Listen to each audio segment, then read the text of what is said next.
Hello everyone, welcome to ABCD of UPSC JKAS। आज की शुरुआत हम इस बात से करेंगे कि हम सब बहुत बड़े सपने देख रहे हैं और ये जो हमारा सपना है इसकी क्लैरिटी होना बहुत ज़्यादा ज़रूरी है। जब हमें बहुत क्लैरिटी होगी तो तब हम इसकी बहुत स्ट्रॉन्ग फाउंडेशन रख पाएंगे जो कि हम रख रहे हैं और हम सब मिल के इसको बिल्ड कर रहे हैं और हमें इसी क्लैरिटी के साथ जाना है। और इसी बात के साथ हम आज का अपना टॉपिक स्टार्ट करते हैं, प्रियम्बल। कल हमने प्रियम्बल का फर्स्ट पार्ट किया था और उसमें हमने पढ़ा था कि प्रियम्बल क्या है, प्रियम्बल से हमें मिलता क्या है, और हमने डिस्कस किया था कि इंडियन स्टेट क्या है। सबसे पहले हम क्या करते हैं कि इंडियन स्टेट को डिस्कस करते हैं और एक बार रिकॉल कर लेते हैं जो भी हमने कल पढ़ा था। कल हमने जो पढ़ा था उसमें हमें सबसे पहले ये पता चला कि सोर्स ऑफ पावर क्या है, कॉन्स्टिट्यूशन का सोर्स ऑफ पावर क्या है। तो सोर्स ऑफ पावर हमें पता चला कि we the people of India, India के लोग उसके कॉन्स्टिट्यूशन के सोर्स ऑफ पावर हैं। ऑलराइट। और प्रियम्बल क्या था हमने ये देखा। Preamble is the basically it's an identity card of the constitution और ये इंट्रोडक्शन टू द कॉन्स्टिट्यूशन है। और प्रियम्बल हमें पता चलता है कि ये कॉन्स्टिट्यूशन का इसेंस है, that's the heart and soul. और ये कॉन्स्टिट्यूशन के ऑब्जेक्टिव्स को क्लियर करता है और प्रियम्बल सोर्स ऑफ लाइट बनता है लेजिस्लेशन के लिए। राइट। और हमें ये भी पता चलता है कि हमारे जो कॉन्स्टिट्यूशनल मेकर्स थे उनका दिमाग कैसे काम करता था। राइट। और हमने ये भी पढ़ा कि जो प्रियम्बल है वो इंडिपेंडेंटली नॉन जस्टिसेबल है। हमको प्रियम्बल को कॉन्स्टिट्यूशन के आर्टिकल्स के साथ मर्ज करके हम किसी कंक्लूजन पे आएंगे। Individually preamble is not a source or a justification for anything we done. हमको आर्टिकल्स देखने, जैसे यहाँ पे लिबर्टी दिया है, liberty of thought expression belief, तो हमको इसको आर्टिकल 21 के साथ देखना है, right to life and liberty के साथ। ऑलराइट। और प्रियम्बल से हमें पता चलता है कि अडॉप्शन कब हुई थी। ये हम आगे भी पढ़ेंगे, वापस अभी देख लेते हैं कि प्रियम्बल से हमें क्या क्या मिलता है। प्रियम्बल से हमें पहले मिलता है सोर्स ऑफ अथॉरिटी क्या है। तो सोर्स ऑफ अथॉरिटी तो हमें पता चल गई कि people are the source of authority for constitution. फिर हमें पता चला कि नेचर ऑफ इंडियन स्टेट क्या है। तो नेचर ऑफ इंडियन स्टेट क्या थी कि India is a democratic nation, India is a republic, India is a secular nation, India is socialist. Right. Third था कि हमें प्रियम्बल से क्या मिलता है। प्रियम्बल से हमें मिलता है ऑब्जेक्टिव ऑफ कॉन्स्टिट्यूशन। तो कॉन्स्टिट्यूशन का ऑब्जेक्टिव क्या है? To give liberty, to establish equality, justice provide करना और फ्रेटर्निटी एस्टेब्लिश करना। ठीक है। फिर हमने ये भी देखा कि प्रियम्बल कॉन्स्टिट्यूशन का पार्ट है या नहीं। तो सुप्रीम कोर्ट ने इसको बीरोबारी केस में बोला कि it's not a part of constitution. But supreme court ने केशवानंदा भारती केस में क्या बोला? उसने क्या किया, सबसे पहले जो ओल्डर जजमेंट थी उसको चेंज किया और रीअफर्म किया कि constitution is very much part of, preamble is very much part of constitution. उसका रीजन ये दिया कि प्रियम्बल को कॉन्स्टिट्यूएंट असेंबली ने अडॉप्ट किया था। ये इंडिविजुअली अलग से नहीं अडॉप्ट किया गया था, ये कॉन्स्टिट्यूशन के साथ अडॉप्ट किया था और कॉन्स्टिट्यूशन कंप्लीट करने के बाद प्रियम्बल को अडॉप्ट किया in the light of constitution. और इसलिए प्रियम्बल इज द सोल और it's the guiding light for our legislature. ठीक है, देन हमने एक एक टर्म को एक्सप्लेन किया कि सोवरेन का मतलब क्या है। सोवरेन का मतलब ये है कि हम इंडिपेंडेंट हैं अपने डिसीजंस में, both internally as well as externally. Internally से मुराद ये है कि अगर सपोज लाइक एग्जांपल ये है कि अगर कोई टेरिटरी है इंडिया की, जैसे इंडिया और बांग्लादेश के बीच इनक्लेव्स का तबादला हुआ था बेसिकली, तो वो हमारी फ्री विल से होगा, कोई हमें बताएगा नहीं, कोई हमें फोर्स नहीं कर सकता कि हम अपने क्या डिसीजंस लेंगे। एक्सटर्नली ये भी हो सकता है, ये भी एक एग्जांपल है कि सपोज हमें कोई इंटरनेशनल ऑर्गेनाइजेशन ज्वाइन करनी है, इंटरनेशनल अलायंस ज्वाइन करनी है, it's through our free will. हम अपनी मर्जी से उसे ज्वाइन भी कर सकते हैं और अपनी मर्जी से उससे बाहर भी आ सकते हैं। तो सवर्ण का मतलब है कि we are free to do whatever we want to do and no one is going to tell us what to do, no outside force is going to tell us. ठीक है, देन हमने पढ़ा कि socialist. Socialist से मुराद ये थी कि हमें सबको बराबर देखना है, हमें जो डिसएडवेंटेजेस लोग हैं, जो बैकवर्ड क्लासेस हैं, हमें उनको ऊपर लाना है।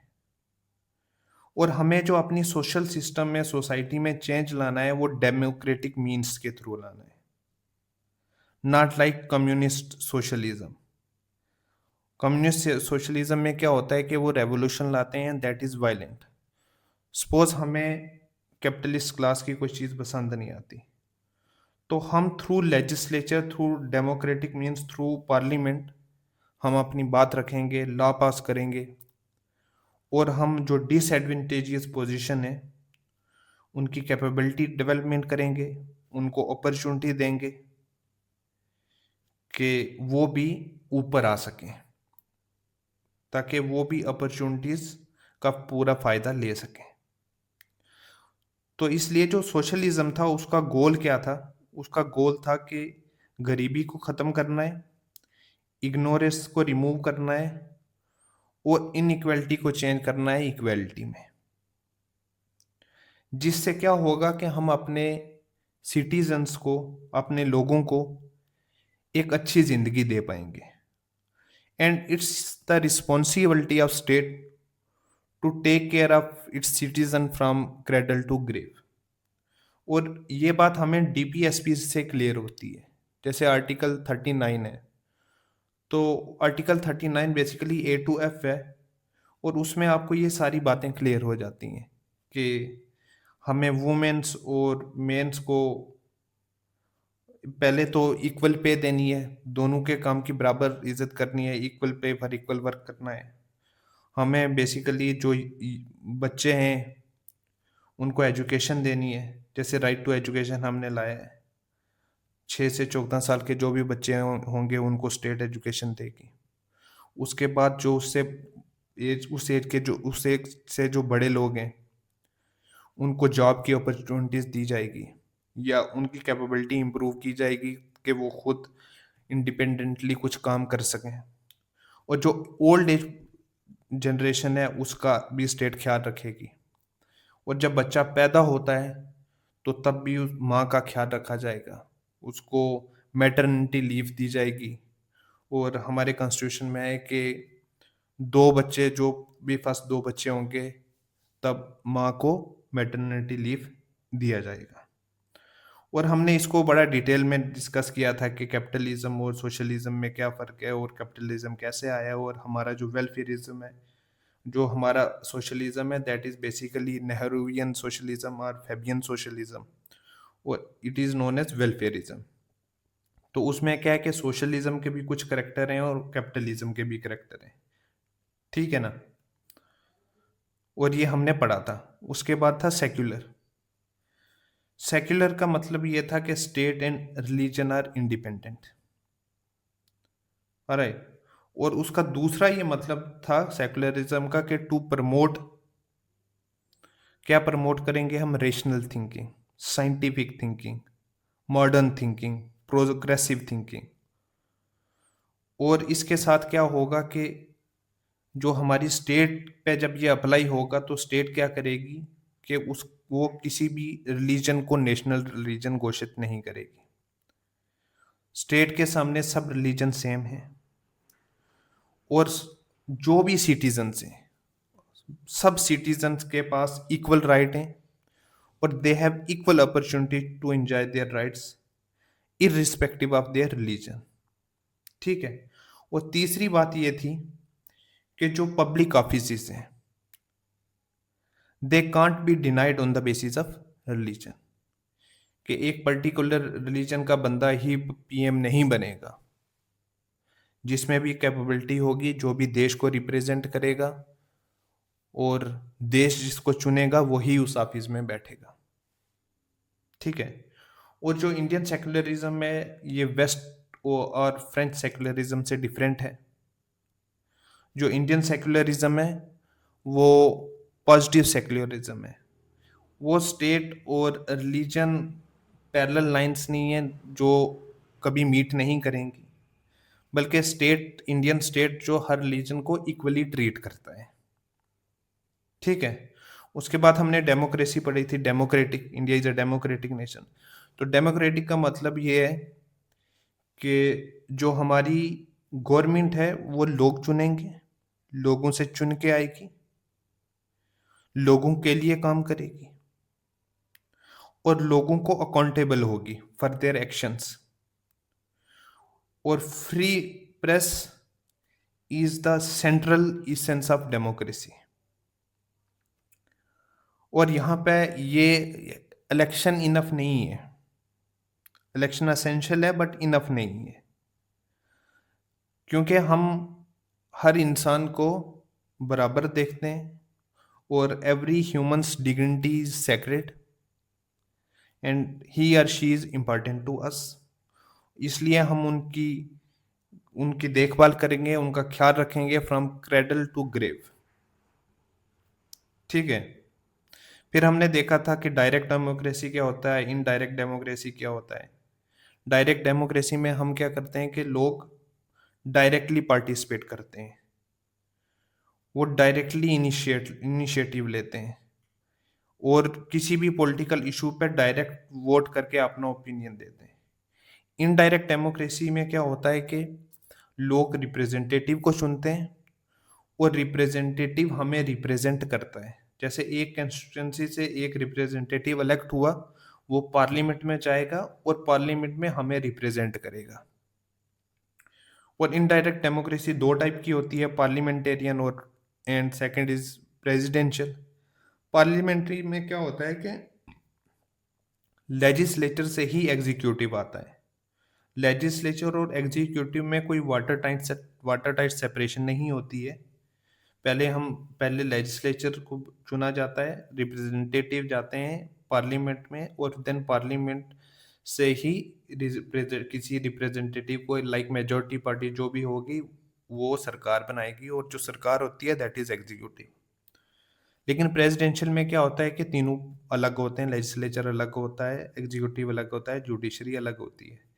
प्रेसिडेंट दैट इज एग्जीक्यूटिव, उसको अलग से वोट करके टॉप पोजीशन दी जाती है। लेजिस्लेचर की अलग से इलेक्शन होती है और जुडिशरी तो है ही इंडिपेंडेंट। राइट। और फिर हमने देखा था कि जो जैसे राइट टू वोट है, it is a constitutional right और ये हमें पॉलिटिकल डेमोक्रेसी देता है। ठीक। देन हमने पढ़ा था रिपब्लिक। रिपब्लिक क्या है कि रिपब्लिक का मतलब है पॉपुलर सोवरेनिटी। पॉपुलर सोवरेनिटी का मतलब ये है कि जो भी हेड ऑफ स्टेट होगा he is chosen, he is elected. Elect कौन करेगी? पब्लिक। और उसका अपोजिट आ गया मोनार्क। मोनार्क क्या है? वो सक्सेशन से आता है। He is not elected, he is not the representative of people. और रिपब्लिक से हमें पता चलता है कि कोई भी प्रिविलेज्ड क्लास नहीं है, सब बराबर हैं और everyone has equal chance to get into that office without any discrimination. Then हमने पढ़ा था जस्टिस, और जो जस्टिस है वो बहुत सेंट्रल आइडिया है इंटायर पॉलिटिकल स्पेक्ट्रम का। Without justice every state is a failed state. तो हमारे प्रेम्बल में क्या बोला गया कि जो जस्टिस देंगे that is social, economical and political, हर किसी के पास बराबर अपॉर्चुनिटी होगी और हर किसी को इक्वली ट्रीट किया जाएगा, कोई भी प्रिविलेज्ड क्लास नहीं है, और स्पेशली जो बैकवर्ड क्लासेस हैं, वुमेन्स हैं, उनकी इम्प्रूवमेंट की जाएगी, उन पर काम किया जाएगा। और फिर इसका एक पार्ट था इकोनॉमिक जस्टिस, उसमें क्या है कि इकोनॉमिक फैक्टर्स के बेसिस पे किसी के साथ डिस्क्रिमिनेशन नहीं की जाएगी, और जो इनकम, वेल्थ और प्रॉपर्टी की जो इनइक्वालिटीज है उसको एलिमिनेट किया जाएगा, जैसे आर्टिकल 39B। पॉलिटिकल जस्टिस जो है वो क्या है कि हर किसी के पास इक्वल राइट है और सब के पास इक्वल वोट की पावर है, हर किसी की वोट की पावर सेम है और हर किसी की इक्वल वॉइस है इन द गवर्नमेंट। फिर आज के टॉपिक पे हम आते हैं लिबर्टी। लिबर्टी का मतलब है कि ये क्या है? लिबर्टी का मतलब ये है कि जो अननेसेसरी रिस्ट्रेंट है वो नहीं होगा। We are free to do what we want to do but it's not absolute। इसका मतलब ये हुआ कि हम अपनी मर्जी से कर सकते हैं जो हम करना चाहते हैं, लेकिन ये एब्सोल्यूट नहीं है कि हम कुछ भी कर सकते हैं।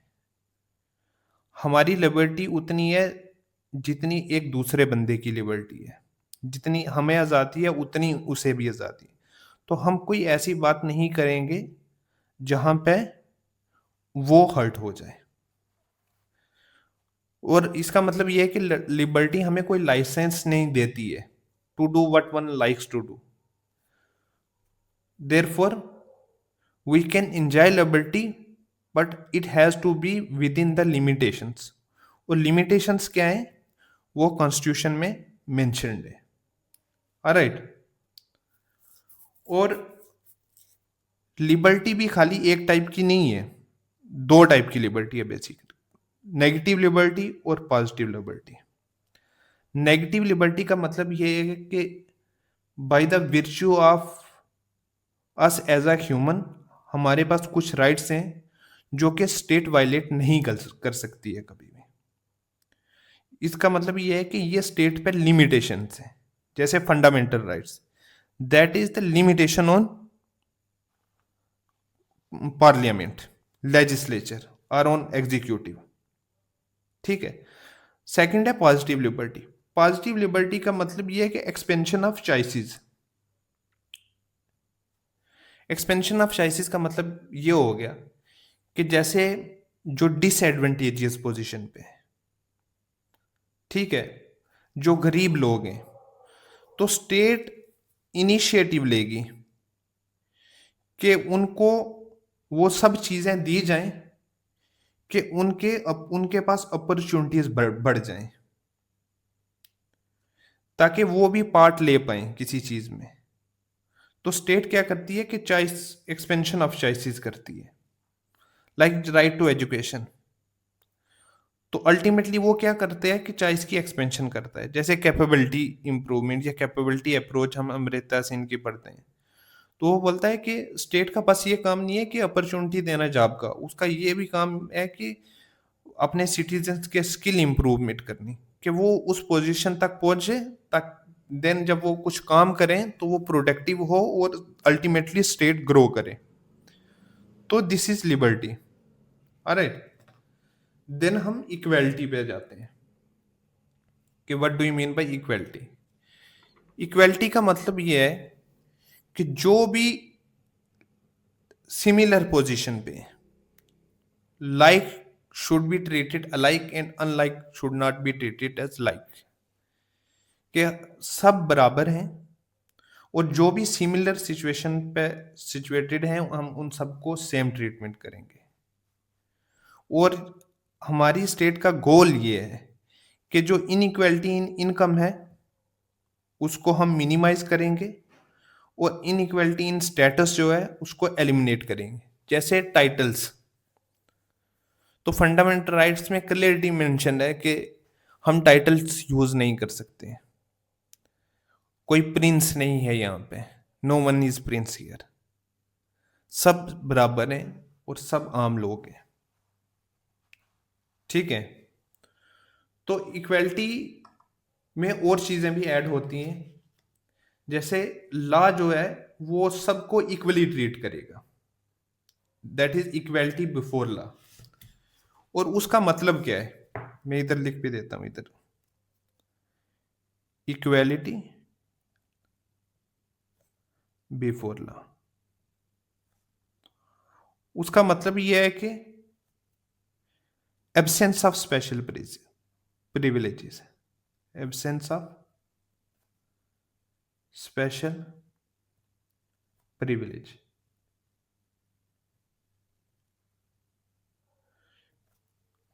कोई भी किसी को भी स्पेशल प्रिविलेज नहीं मिलेगी। जैसे public office is open to all. Second मतलब ये हो गया कि जो भी सिटीजन है वो in the eye of law same है। उसको मैं इधर लिख भी देता हूं, equal subjection of all the persons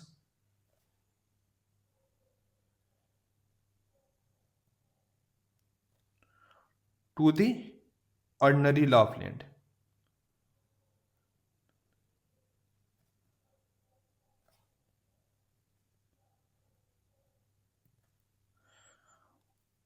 और इक्वलिटी बिफोर लॉ में एक और ये बात भी है कि कोई भी लॉ से ऊपर नहीं है, no one is above law,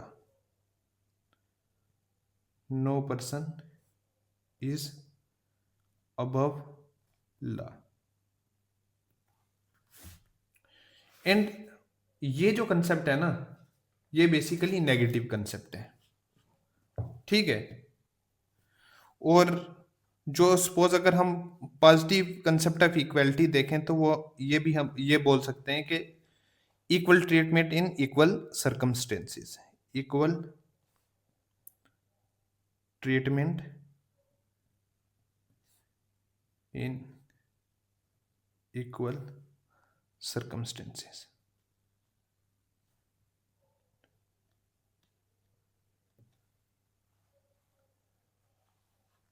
ठीक है, सो दिस इज इक्वालिटी।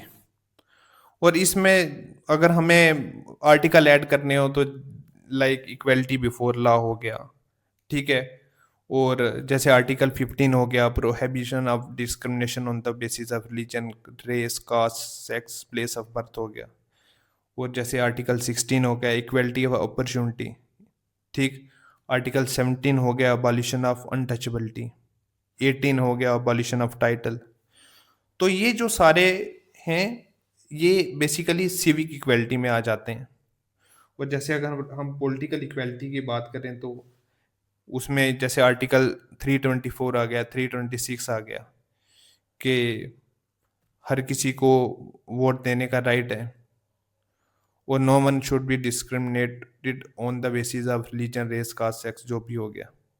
ठीक है, और जो लोकसभा है और राज्यसभा है, they should be chosen on the basis of basic adult franchise.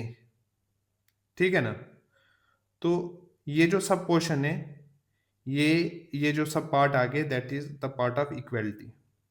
ठीक, और अगर हम इधर इकोनॉमिक इक्वलिटी की भी एग्जांपल दे दें तो वो that is article 39। It is like a equal right to livelihood हो गया, और equal pay for equal work for both men and women हो गया। तो that is the part of equality. और अब हम फाइनल पार्ट इसका पढ़ लेते हैं, दैट इज फ्रेटर्निटी। तो फ्रेटर्निटी का मतलब क्या है? Basically fraternity means brotherhood. और ये क्या है कि सेंस ऑफ ड्यूटी है। It is the sense of duty to promote harmony and spirit of common brotherhood among all the peoples, among the all the citizens. और ये मैटर नहीं करता है कि आपका क्या रिलीजन है, क्या लिंग्विस्टिक हो, रीजनल हो या सेक्शनल डाइवर्सिटी क्या है आपकी. It is the duty of every citizen to promote harmony. और वो कैसे होगी? जब हम सब में फीलिंग ऑफ ब्रदरहुड होगी. ऑलराइट, जब हम में फीलिंग ऑफ ब्रदरहुड होगी और हम सब में कॉमन बॉन्ड होगा, जैसे हम बोलते हैं कि हिंदू मुस्लिम सिख ईसाई आपस में हैं भाई भाई, तो वो इसलिए बोलते हैं कि वो स्पिरिट ऑफ ब्रदरहुड को एस्टेब्लिश करता है. तो जब हम ये स्पिरिट ऑफ ब्रदरहुड हम में आएगा तो तब हम में क्या आएगी? यूनिटी. तब हम सब में यूनिटी आएगी. और जब हम में यूनिटी आएगी तो हम में क्या आएगा? इंटेग्रिटी. इंटेग्रिटी जब हम में आएगी तो हम क्या करेंगे कि हम अपने देश को और ऊपर और ऊपर और ऊपर लेके जाएंगे. क्योंकि इंटेग्रिटी हमें वैल्यू सिस्टम से आती है और वो value system preamble that is part of constitution और कॉन्स्टिट्यूशन में क्लियरली मेंशन्ड है. लिबर्टी, इक्वालिटी, जस्टिस, ये तीनों चीजें क्या एस्टेब्लिश करती हैं? ये हम में वो सेंस ऑफ ब्रदरहुड लाएंगे. हम एक दूसरे की इज्जत करेंगे और एक दूसरे को रिस्पेक्ट देंगे, एक दूसरे की वैल्यू करेंगे. उसे हमें सेंस ऑफ बिलोंगिंग आएगी कि हम सब एक हैं, एक जगह से बिलोंग करते हैं. उसे हमें यूनिटी आएगी और फिर हम अपने देश को डिफेंड करेंगे. ठीक है, तो ये सब क्या प्रमोट करेगा? इंटेग्रिटी. और फ्रेटर्निटी जो प्रीएम्बल में मेंशन्ड है उसमें क्या है कि वो एश्योर कर रहा है दो इंपॉर्टेंट थिंग्स. मैं पहले लिखता हूं, assure two important things. First क्या एश्योर कर रहा है? Dignity of individual.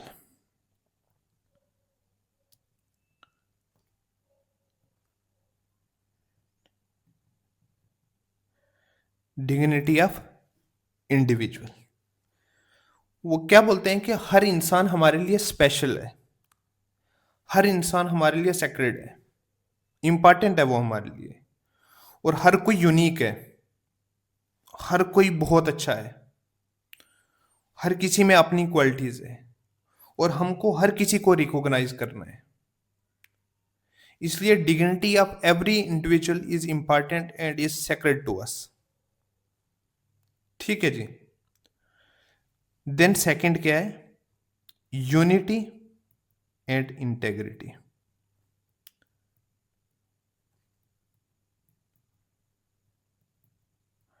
और जब हम हर किसी को स्पेशल बोलेंगे, हर किसी को इंपॉर्टेंस देंगे और हम ब्रदरहुड को इस्टेब्लिश करेंगे और हम सब में एक कॉमन बॉन्ड होगा तो उससे यूनिटी आएगी और देन उससे अल्टीमेटली इंटेग्रिटी आएगी. और ये जो इंटेग्रिटी है ये इनिशियली प्रीएम्बल का पार्ट नहीं था, इसको ऐड किया गया 42nd कॉन्स्टिट्यूशनल अमेंडमेंट एक्ट में. ठीक है ना. और इससे हम कंक्लूड करते हैं अपने प्रीएम्बल को. कंक्लूड करने के साथ साथ मैंने आपको पहले ही मेंशन कर दिया था कि प्रीएम्बल कॉन्स्टिट्यूशन का पार्ट है या नहीं है. तो उसके लिए दो केसेस को, बेसिकली 3 केसेस को याद रखना है. एक बीरूबारी केस हो गया, बीरूबारी यूनियन केस. उसमें सुप्रीम कोर्ट कहता है कि preamble is not the part of constitution. Then court क्या करता है कि then again Kesavananda Bharati case आता है. तो उसमें के कोर्ट क्या करता है कि प्रीवियस जो जजमेंट थी उसको नल एंड वाइड करता है और न्यू जजमेंट देता है कि preamble is very much part of constitution. ठीक है. और वो ये भी बोलता है कि preamble should be read and interpreted in the light and noble vision expressed by preamble. Constitution should be read and interpreted in the light and vision of preamble. ठीक है. अब इसमें एक और बात हमें याद रखनी है कि preamble को हम amend कर सकते हैं कि नहीं. तो preamble को हम amend कर सकते हैं. ऑलराइट, preamble को हम amend कर सकते हैं, बट हम मतलब अगर वो कोर्ट में चला जाता है तो बेसिकली वो बेसिक स्ट्रक्चर ऑफ कॉन्स्टिट्यूशन को नहीं करना चाहिए.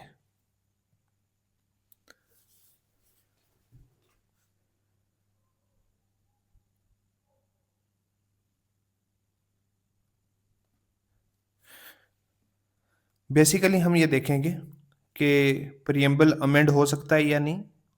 तो प्रियम्बल इज अमेंडेबल और सुप्रीम कोर्ट ये कहता है कि जो प्रियम्बल है उसको अमेंड कर सकते हैं, but subjected to a condition कि no such amendment is done to the basic structure.